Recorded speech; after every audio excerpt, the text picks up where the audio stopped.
Hey guys, Alec Torelli. Today I'm going to talk to you about Facebook, but more importantly, I want to take a step back because I get asked all the time about like what's the best thing to do with money when people make it in poker or business, and I want to just stop and say I have no idea, but I do defer to Warren Buffett, who seems to be the best in the world at this, and I'm aware enough that he knows more than me, so I listen to what the man says.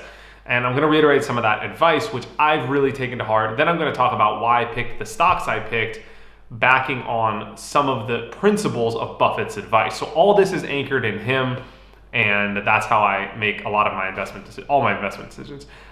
So first and foremost, he says consistently buying an S&P 500 low-cost index fund is the thing that makes practically the most sense of all time, end quote.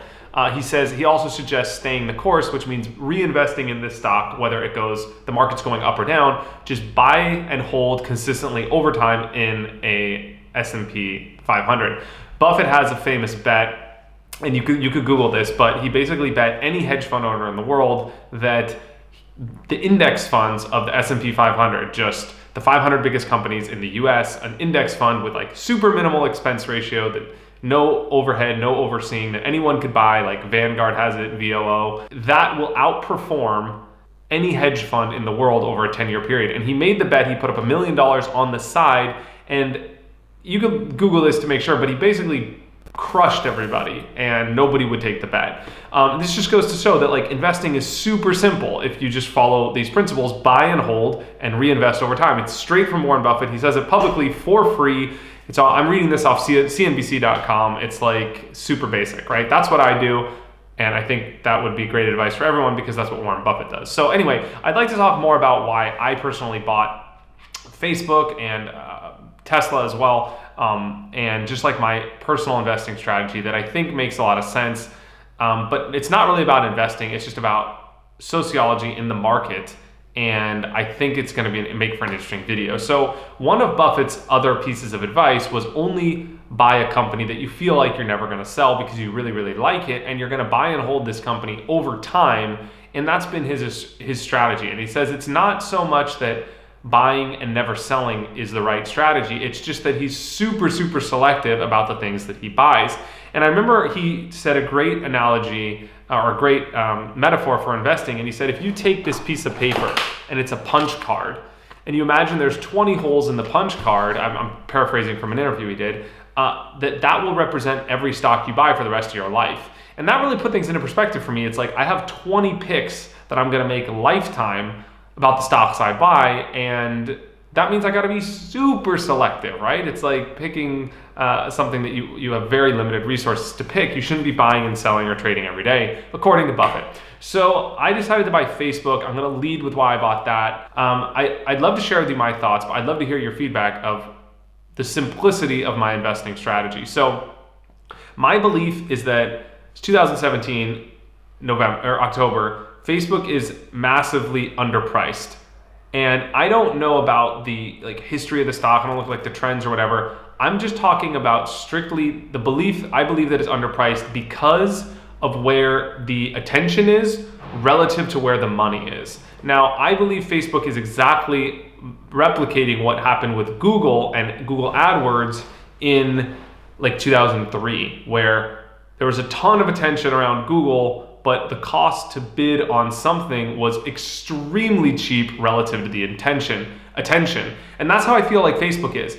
The fact that there's major companies still pouring in millions and hundreds of millions of dollars into a 30-second Super Bowl ad and not putting all that money in Facebook just tells me that there's a massive inefficiency in the market, because what is everyone doing during the Super Bowl commercial? They're here. They're on their Facebook feed. So the attention is on Facebook, yet the money is still not being spent there. And for that reason, I just believe the stock is massively underpriced long term. I'm talking about Buffett's strategy where I keep and hold for 15 years. I believe it's like Google in the early days where you could buy attention for a keyword like poker for 10 cents, and now it's for 10 cents a click, hypothetically, and now it's $2 a click. And so I just believe we're going to see that trend as more businesses, as more people, as more consumers, as more marketers wake up and start using Facebook. I also believe it's that way because if you look from what I've heard about what the best marketers in the world are doing, they all say that Facebook is the best place to advertise. And it's only a matter of time before the rest of people, whether they run a small flower shop in North Dakota to targeting geolocations of people local in North Dakota to Coca-Cola, that I don't know about Coca-Cola specifically, but like a major Fortune 500 that's still spending money on a Super Bowl ad that's not spending money on Facebook is going to put all their money there because that's where everybody is. That's where we are. That's where the attention is of the millennials. So I just believe the stock's underpriced, and that's why I'm basically going all in on Facebook. Not all in, but that's why I'm punting a large amount of money on Facebook stock. I'm planning on just holding it for 10 years and printing. So that's my index fund strategy for my like retirement account. Keep those index funds for 50 years, let it compound over time, as well as my stock price. I also believe about Tesla, it's like a little bit less of a thing, but I just believe that Elon's gonna win.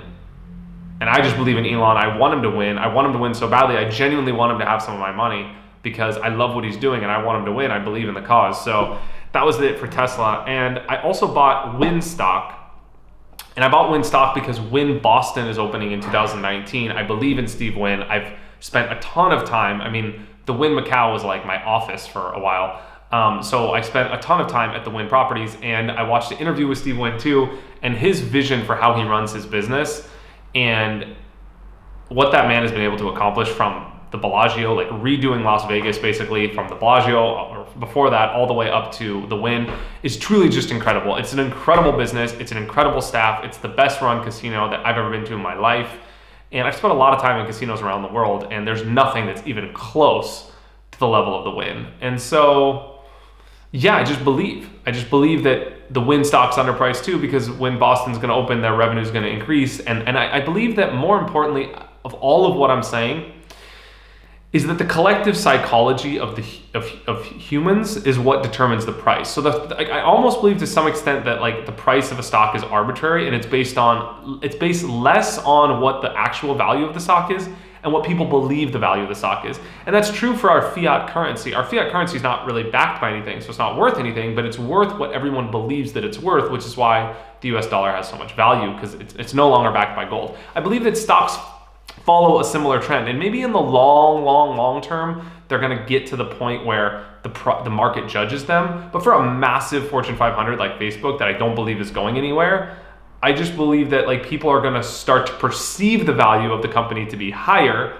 and then the more people are going to buy it and the stock price is going to go up. That's my thought. I know it's super rudimentary. I might be sounding like a complete moron here. You might be watching this in 2025 and being like, wow, that guy's a complete idiot, or that guy's actually has a very simple strategy that's effective. I'm putting this out because I'm not afraid to look stupid, and I'd love to hear what you guys think. I know there's a lot of smart people out there that especially are in the stock industry that have expertise in this that I don't. I'm a very, very good poker player.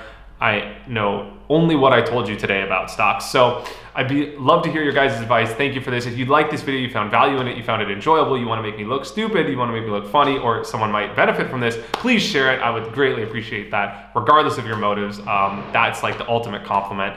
Otherwise, leave a like and comment. I'd love to hear from you guys. Thank you so much for your time and attention. Take it easy, guys. Cheers.